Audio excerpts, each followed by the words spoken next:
Eye contact and how it is perceived are cultural, and I talk about this several times in my book, both from a neurodivergent perspective and from a race ethnic lens. Because one of the unwritten rules of work is that you're expected to be perceived as assertive, but not too aggressive. And a big difference in what is between that line, between assertive and aggressive, is very often what other identities you have, especially race and gender. I've provided tips before on how to address this if you're a neurodivergent person. That's probably my neurodivergent playlist. But let me read you this quick excerpt on explaining, because you brought up it would be considered disrespectful in some regards. So, in the chapter on the unwritten rule of being perceived as assertive but not too aggressive, I say race intertwines with gender in the assertive to aggressive conundrum. An analysis on the research across Black, Latin, Hispanic, Asian, and white employees reveals yet another spectrum, the spectrum of how stereotypically assertive people of color are supposed to be, from stereotypes of submission to aggressiveness. It appears to me that the stereotypes from least assertive to aggressive, respectively, range from Asian to white to Latin, Hispanic to Black.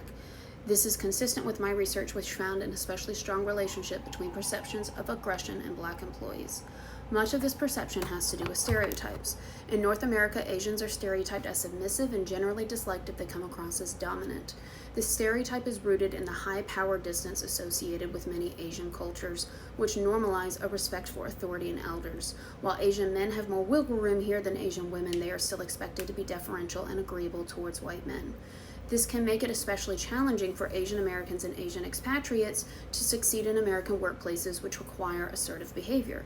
For example, in an experiment comparing evaluations of Asian American men and women versus white women and men, white women were penalized more than Asian women for being perceived as dominant. Asian women are stereotyped as being submissive, so their assertive behavior was not as perceived as threatening. However, Asian women were rated the lowest for perceptions of leadership behavior. Thus, each group of women was penalized in different ways. The white woman was too aggressive and bitchy, but the Asian woman was too submissive to be perceived as a leader. Asian men did not experience a bias in academic settings in this study, since they are also stereotyped as competent. However, this may not be the case in a male-dominated industry with more macho expectations, such as finance, law, and technology. Similar to some Asian cultures, many Latin cultures also have a strong value of respecting authority, where students show deference to teachers and children to parents. This can make it uncomfortable for people from these cultures to be assertive, even in ways that other cultures would deem respectful. Latin Americans are stereotyped in the U.S. as being poor, violent, uneducated, less capable, and threatening. Some studies have found that Latino men are perceived as more aggressive and threatening than Latino women. Latinas straddle a complicated dyad of being perceived as both fiery and loud, and self-sacrificing and feminine. Latinos are generally stereotyped as less aggressive than Latinos. However, they are stereotyped as being so family-centered and caring that they couldn't possibly be invested in their careers.